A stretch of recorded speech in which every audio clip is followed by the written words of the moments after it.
कहानी की शुरुआत होती है एक सिंपल से अपार्टमेंट कॉम्प्लेक्स में, जहां एडन नाम का एक लड़का चैन की नींद सो रहा होता है। सुबह देखने में बिल्कुल नॉर्मल लगती है, लेकिन तभी एक अजीब और डरावनी सी आवाज उसे नींद से झटके से जगा देती है। उसका दिल जोर से धड़क रहा होता है।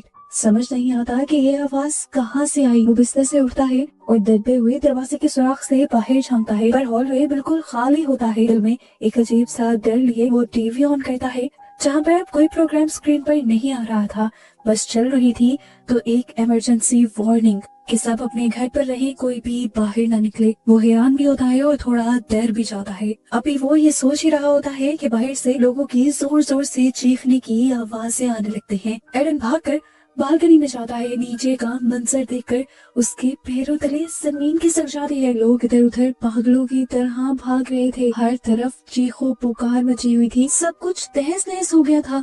लोग एक दूसरे को बेदर्दी से जानवरों की तरह काट कर खा रहे थे। तभी अचानक एक हेलीकॉप्टर कंट्रोल खो बैठता है और सामने वाली एक बिल्डिंग से टकरा कर क्रैश हो जाता है। ये धमाका इतना तेज था कि एडन पूरी तरह हिल गया।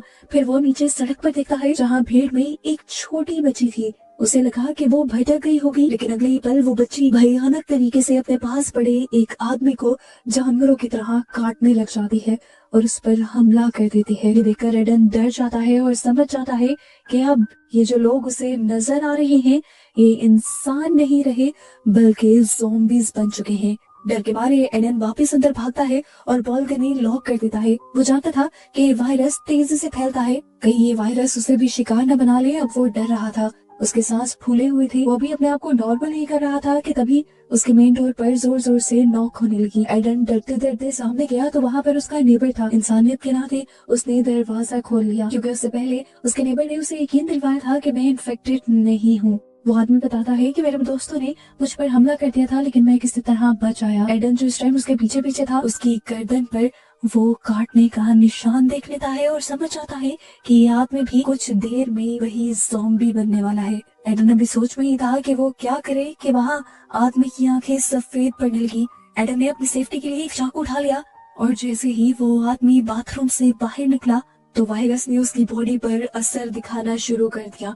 आंखें उसकी पहले ही सफेद पड़ चुकी थी, अब उसकी पूरी बॉडी अजीबोगरीब तरीके से मुड़ने लग जाती है। मुंह से उसके खून आता है और वो भी एक ज़ॉम्बी में बदल जाता है। एडन चिल्लाता है कि मेरे घर से निकल जाओ, लेकिन वो आदमी अब उसी की तरफ बढ़ रहा था। अपने आप को बचाने के लिए एडन कोई चीज उठाकर उस पर मार देता है और उसे धकेलते हुए अपने घर के दरवाजे से बाहर फेंकते हुए अपने घर का दरवाजा बंद कर देता है। दरवाजे के होल से उसने देखा था कि जैसे ही उसने अपने नेबर को बाहर गिराया था, बाहर खड़े हुए सारे ज़ॉम्बीज़ भूखे शेरों की तरह उस पर टूट पड़े थे। कांपते हुए हाथों से एडन दरवाजा लॉक करता है और हैवी फर्नीचर दरवाजे के आगे लगा देता है। वो डर भी रहा था और उसे ये भी एहसास था कि वो अपने इस फ्लैट में पूरी तरह अकेला है। मैसेजेस चेक करने पर उसे अपने पेरेंट्स के टेक्स्ट मिलते हैं। उन्होंने लिखा था कि शहर खत्म हो रहा है, सभी रास्ते बंद हैं, हम तुम तक नहीं आ सकते, बस तुम घर के अंदर रहना और जिंदा रहना। ऐसे ही शाम हो जाती है। डिप्रेशन और टेंशन उसे खाने लगी थी। अपने आप को नॉर्मल रखने के लिए और स्ट्रॉन्ग रखने के लिए वो बहुत से मोटिवेशनल नोट्स लिखता है और पूरे घर में चिपका देता है। वो अपने घर का सारा खाना एक जगह सेव करता है और उसे कुछ इस तरह से डिवाइड करता है कि वो इसी खाने को ज्यादा से ज्यादा दिन खा सके। दिन गुजरने लगते हैं और एक हफ्ता बीत जाता है। वो रोज लैपटॉप पर वीडियो डायरीज रिकॉर्ड करता है ताकि उसे ऐसा महसूस हो कि वो किसी से बात कर रहा है। रोज वो पेरेंट्स को कॉल करने की ट्राई करता है, पर कोई जवाब नहीं मिलता। पानी खत्म हो जाता है, यहाँ तक कि पानी के नल भी सूख जाते हैं। एक एक कतरा पानी आना भी बंद हो जाता है। अब तो खाना भी ना के बराबर बचा था। उसे लगता है कि वो इस शहर का आखिरी इंसान है। एक दिन जब वो कंप्यूटर यूज कर रहा होता है, तभी उसे छत से कोई आवाज आती है। वो अपने आप को तैयार कर रहा था किसी भी खतरे के लिए। एकदम से ऊपर से वेंटिलेशन टूटती है और वेंटिलेशन डक्ट के अंदर से एक ज़ॉम्बी बनी औरत अचानक से एडन के ऊपर हमला कर देती है। वो घबरा कर पीछे हटता है, पर ज़ॉम्बी फिर भी उसके ऊपर हमला करने के लिए आती है। एडन उसके आगे से निकलकर पीछे होकर उसे जख्म देते हुए उसके सर पर कोई चीज मारकर आखिर उसे मार देता है और इस मर्तबा भी बच जाता है। उसने पहली मर्तबा किसी इंसान को मारा था और वो बहुत ही ज्यादा पैनिक कर गया था। वो स्लैश को साइड पे करता है और दोबारा वेंट के सर्फ बोर्ड को ब्लॉक कर देता है और उसके ऊपर टेप शेप भी लगा देता है कि अब के बाद कोई यहाँ पर ना आए। मुश्किलें दिन ब दिन बढ़ती जा रही थी और वो और भी ज्यादा डिप्रेस होता जा रहा था। एक दिन अचानक उसका फोन बजता है और इस टाइम उसकी मॉम का एक वॉइस मेल आया था। उसके दिल में भी एक उम्मीद झांकी। फाइनली उसकी मॉम ने उसे मैसेज कर दिया था। वो मैसेज सुनता है, उसकी मॉम उसे बताती है कि ये ज़ॉम्बी बने लोग उनके शहर के पास आ गए हैं और अब पता नहीं वो कभी जिंदगी में मिल भी पाएंगे या नहीं। उनकी ये बातें सुनकर वो उदास ही हो रहा था कि अगले ही पल मैसेज में अजीब सा शोर सुनाई दिया। ये शोर ऐसा था कि इंसानों का नहीं लग रहा था। साफ जाहिर था कि ज़ॉम्बीज़ उसके मॉम डैड पर हमला कर चुके हैं। इसके बाद आखिर में वो अपने मॉम डैड की मरती हुई चीखें सुन पाता है और ऐसे लाइन कट हो जाती है। एडन के लिए इस पूरे पीरियड का ये सबसे मुश्किल लम्हा था।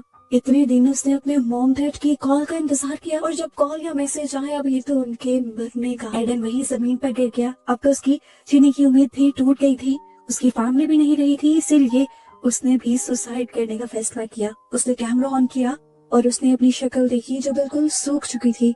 उसने अब वीडियो रिकॉर्ड करना शुरू की और कहा, मैंने बहुत कोशिश की लेकिन अब मेरे अंदर हिम्मत नहीं बची। पहले पानी खत्म हुआ था, फिर खाना खत्म होने वाला है, बिजली भी चली गई है और भूख प्यास से तड़प तड़प कर मरने से अच्छा है कि मैं एक ही मरतबा खुदकुशी कर लूं। ये कहकर वो वीडियो बंद करता है और रस्सी का फंदा बनाते हुए वो कुर्सी पर चढ़ जाता है। लेकिन इससे पहले कि वो अपनी जान लेता, उसकी नजर सामने वाली खिड़की पर पड़ती है जहाँ सामने वाली बिल्डिंग में एक और लड़की थी, एक जिंदा इंसान जो कि ज़ॉम्बी नहीं थी। और एडन को उसे देखकर ऐसा लग रहा था कि जैसे उसे नई जिंदगी मिल गई हो। उसी टाइम एडन ने सुसाइड का फैसला छोड़ दिया और वो नीचे उतर आया। जल्दी जल्दी में नीचे उतरने के चक्कर में उसका गला भी घुटने वाला था। खांसते हुए वो खिड़की पर भागता है। वो लड़की भी उसे देख लेती है। पहले तो उस लड़की को लगा कि शायद एडन भी एक ज़ॉम्बी है, इसीलिए उसने अपनी खिड़की का पर्दा गिरा लिया। लेकिन एडन को तो यही उम्मीद नजर आ रही थी। एडन ने भी अगले दिन तक खिड़की के सामने बैठकर उस लड़की के खिड़की के पास आने का इंतजार किया और जैसे ही वो लड़की खिड़की के पास आई तो एडन ने पेपर पर हाई लिखकर दिखाया। उस लड़की को भी समझ आ गई कि एडन ज़ॉम्बी नहीं है। उस लड़की की भी अब वही फीलिंग थी जो एडन की थी। वो लड़की भी पूरी एक्साइटमेंट से हाई करती है और यहाँ ये दोनों ही 42 दिनों के बाद एक दूसरे को देखकर मुस्कुराते हैं। एक दो दिन तो ये पेपर पर लिख लिख कर बातें करते हैं। लड़की का नाम ईवा पता चलता है। ईवा एडन से पूछती है कि क्या तुम्हारे पास कुछ खाना है। एडन बताता है खाना तो नहीं है पर पानी है। ऐसे ही कुछ दिन और गुजर जाते हैं और एक दिन तेज बारिश होती है। एडन की खुशी का ठिकाना नहीं था क्योंकि पानी का एक सोर्स मिल गया था। घर के सारे बर्तन बालकनी में रखकर वो पानी जमा कर लेता है और हफ्तों बाद नहाता भी है। उसे पता था कि ईवा के पास भी पानी खत्म हो गया है, इसीलिए वो ईवा तक पानी पहुंचाना चाहता था, लेकिन घर से बाहर वो निकल नहीं सकता था। बहुत सोचने के बाद उसने एक आइडिया लगाया और घर के सारे कपड़े बांधकर एक रस्सी बनाई। उस रस्सी की बॉल बनाते हुए उसने ईवा तक फेंक दी। ईवा ने जैसे ही वो बॉल पकड़ी तो उस रस्सी के जरिए एडन ने ईवा के पास पानी की बोतल पहुंचाई। लेकिन जैसे ही वो पानी की बोतल बालकनी की रेलिंग से टकराई तो वहाँ पर बहुत ज्यादा शोर हो गया और शोर से अट्रैक्ट हो गए ज़ॉम्बीज़।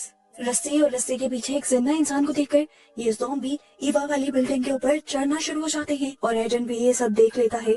ईवा को बचाने के लिए एडन एक बोतल ज़ॉम्बी के ऊपर फेंकता है ताकि वो उसका ध्यान भटका सके और इस काम में वो कामयाब भी हो जाता है। ज़ॉम्बी का ध्यान अब एडन की तरफ आ गया था और वो अब एडन वाली बिल्डिंग के ऊपर चढ़ने लगा। एडन भी ऊपर से बेसबॉल लेकर तैयार हो गया और जैसे ही वो ज़ॉम्बी उसके करीब आने वाला था एडन ने जोर से वो बेसबॉल उसके सर पे दे मारी और ज़ॉम्बीज़ इस तरह नीचे गिरकर मारा गया। फाइनली ज़ॉम्बी से तो बच गए थे, लेकिन मसला तो वही था कि अब भूखे और प्यासे थे ये दोनों। एडन को पता था कि खाना ना मिला तो भी मर जाएगा और अगर उसने खाना ढूंढने के लिए थोड़ा सा रिस्क ले लिया तो कुछ % उम्मीद है उसके बच जाने की। ये सोचते हुए फाइनली वो कोई 45 दिनों के बाद घर से बाहर निकलता है और आसपास देखता है तो कोई ज़ॉम्बी नहीं था। उसे अपने नेबर की लाश वहीं जमीन पर पड़ी मिलती है। जल्दी से वो उसकी पॉकेट टटोलते हुए उसकी चाबियां निकाल लेता है ताकि वो उसके घर से कुछ खाना चुरा सके। लेकिन इतने में ही यहाँ पर ज़ॉम्बीज़ का एक झुंड आने लगा। एडन ने देखा कि उसके पास इतना टाइम नहीं था कि वो अपने अपार्टमेंट में वापस जा सके। ज़ॉम्बीज़ से बचने के लिए वो वहीं उसी लाश के साथ लेट गया और उसने दूसरी लाश को अपने ऊपर कर दिया और खुद भी मरने का नाटक करने लगा। पुरानी लाश की स्मेल की वजह से ज़ॉम्बीज़ को लगा कि एडन भी मरा हुआ है, इसीलिए वो एडन को इग्नोर कर आगे बढ़ गए और ऐसे फाइनली उसकी जान बच गई। ज़ॉम्बीज़ के चले जाने के बाद वो उठकर अब अपने नेबर के घर चला गया था। उसने जाकर देखा कि बेड पर एक लाश थी। उसने ये देखने की जहमत भी नहीं की कि क्या वो लाश कोई ज़ॉम्बी तो नहीं, और वो किचन में चला गया। किचन का सामान देखकर तो उसकी खुशी का ठिकाना नहीं रहा था। उसके लिए तो वहाँ पर खजाना था, बहुत सारा कैन फूड, पानी और सब कुछ। वो जल्दी जल्दी बैग्स भरने लगता है और अचानक से अंधेरे में से कोई उसके ऊपर हमला कर देता है। जिसे वो एक लाश समझ रहा था, वो असल में एक ज़ॉम्बी ही था। अपने आप को बचाने के लिए एडन पास पड़ा एक लैंप उठाता है और उसके सर पर दे मारता है। पर ये ज़ॉम्बी इस तरह तो मरने वाला नहीं था। वो दोबारा एडन पर हमला करता है और एडन नीचे होकर अपने आप को बचा लेता है। और इस मर्तबा उसे आखिरी हमले में हर हाल में ज़ॉम्बी को मारना था, नहीं तो खुद भी इन्फेक्टेड होने के उसके चांसेस बढ़ जाते। इसने यहीं से एक आइस तोड़ने वाली एक्स उठाई और जोर से ज़ॉम्बी को मारी, जिसकी वजह से फाइनली ये ज़ॉम्बी मर गया। और आखिरकार एडन सारी चीजें लेकर फाइनली अपने घर लौट आया। घर आने के बाद उसे एहसास हुआ कि ज़ॉम्बी ने 2 से 3 मरतबा उस पर हमला किया था। क्या उसके जिस्म पर कोई चोट का या काट